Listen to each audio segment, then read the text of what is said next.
अपनी ही सरकार में भारतीय जनता पार्टी के विधायक के आरोप तो सुनो।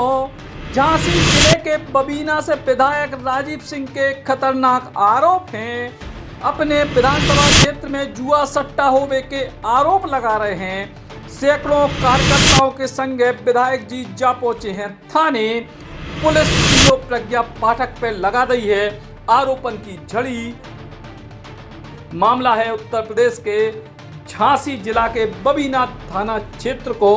इतने भारतीय जनता पार्टी के विधायक हैं राजीव सिंह पारीछा और सीओ सदर पे भारतीय जनता पार्टी के कार्यकर्ताओं के जो उत्पीड़न के आरोप लगा रहे हैं। विधायक ने सीओ पे माफियाओं के संग साठ-गांठ के आरोप भी लगाए हैं और ई के संग वे कह रहे हैं कि हमारे क्षेत्र में जम के जुआ सट्टा और अवैध गतिविधियां हो रही हैं और सीओ मैडम इन गतिविधियों को कर विवारन से पैसा लेती हैं। और इन्हीं आरोपन के चलते विधायक जी पहुंच गए सैकड़ों समर्थकों के संग थाने और सीओ प्रज्ञा पाठक को जम के खरी खोटी सुनाई। सीओ है प्रज्ञा पाठक, वो अपने कर्तव्य का निर्वहन नहीं कर रही है, लगातार भाजपा के कार्यकर्ताओं का उत्पीड़न कर रही है।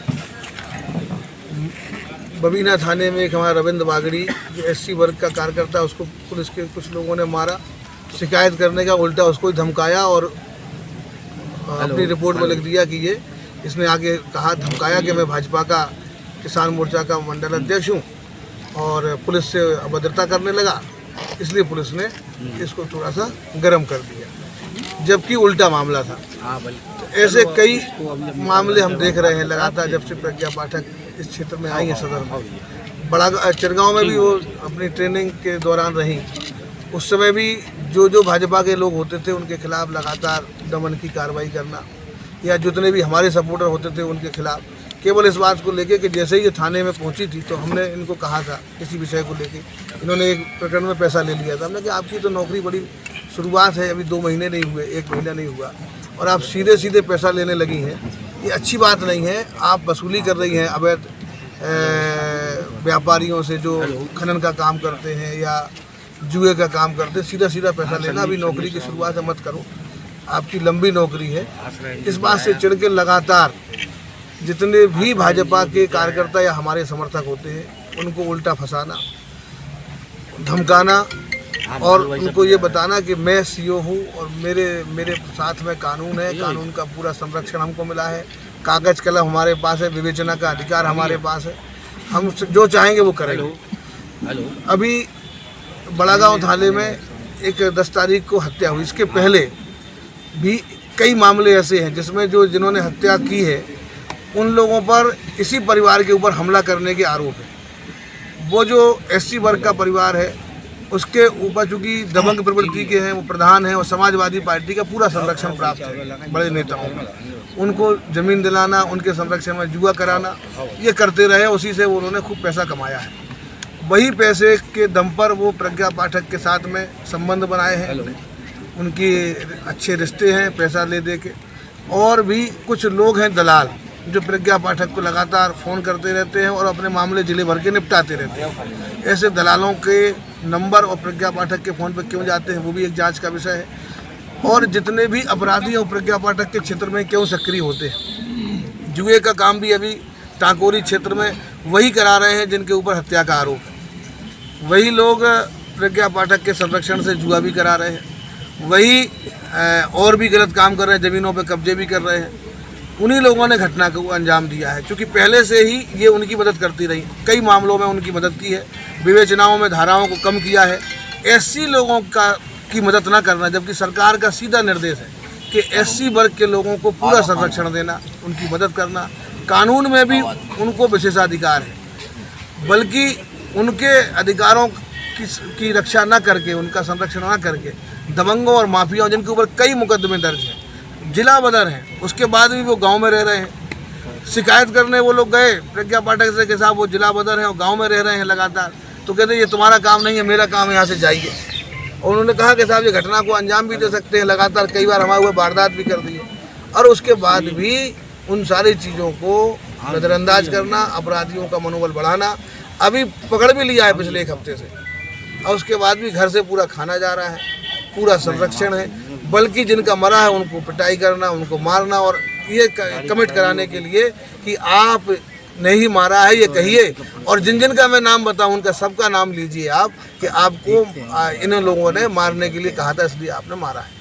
ये इस तरीके के भाजपा के कार्यकर्ताओं को फंसाना, हमारे सहयोगियों को फंसाना, हमारे खिलाफ काम करना। क्या उन्हें चुनाव लड़ना है? यहाँ से अगर चुनाव लड़ना है तो तैयारी करें, इस्तीफा दें, क्षेत्र में आए जैसे बाकी दल के लोग आते हैं। इस तरीके से काम करना एक अधिकारी के लिए, राजपत्रित अधिकारी के लिए, रजिस्ट्रेट ऑफिसर के लिए ठीक नहीं है। उनकी मैंने पहले भी शिकायत की है, आज भी उनकी जो निष्ठा है वो संदिग्ध है और पूरा पैसा लेके काम करती है, ऐसा मेरा आरोप है। अपराधियों को संरक्षण देना, कुछ और भी ऐसे विषय हैं जो मैंने कप्तान साहब से मिलके बताए हैं, उसके साक्ष्य भी दिए हैं और मुझे पूरा भरोसा है क्योंकि यहाँ का प्रशासन ईमानदार है। जिलाधिकारी, एसएसपी, डीआईजी, कमिश्नर ये पूरी तरीके से ईमानदार हैं और सरकार की नीतियों को ज़मीन तक उतारने में इनका विशेष सहयोग रहता है। भरपूर सहयोग के साथ में, जनता की संतुष्टि के साथ में ये काम करते हैं।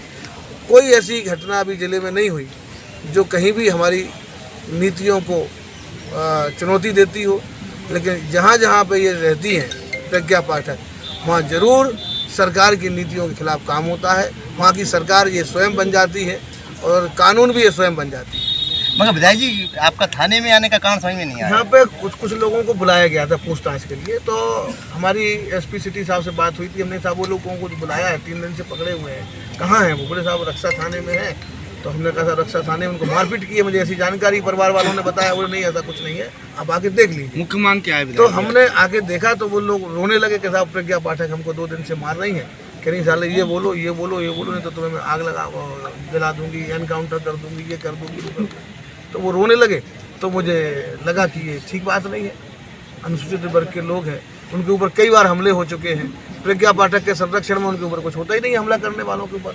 जिला बदर है वो लगातार वो अपने क्षेत्र में रह रहे हैं, इसकी कॉल डिटेल भी तो मिल जाती है, सारे रिकॉर्ड है, डाटा है, उनके CDR में उनके फुटेज भी है। प्रज्ञा पाठक के संरक्षण में वो रह रहे हैं, हत्याएं कर रहे हैं, अवैध काम करा रहे हैं। उच्च अधिकारी से आपकी बात हुई क्या? उच्च अधिकारियों से बात हुई तभी तो मामला सब निपटा है, लेकिन उच्चाधिकारी तो वही करेंगे, मतलब हम विवेचक हैं तो कलम तो हमें चलानी है ना। विवेचक तो प्रज्ञा पाठक है हर चीज़ की, क्योंकि जहाँ SC हो जाता है मामला वहाँ पे CO विवेचक हो जाता है। तो विवेचक CO है प्रज्ञा पाठक और उनके ऊपर लगातार आरोप है।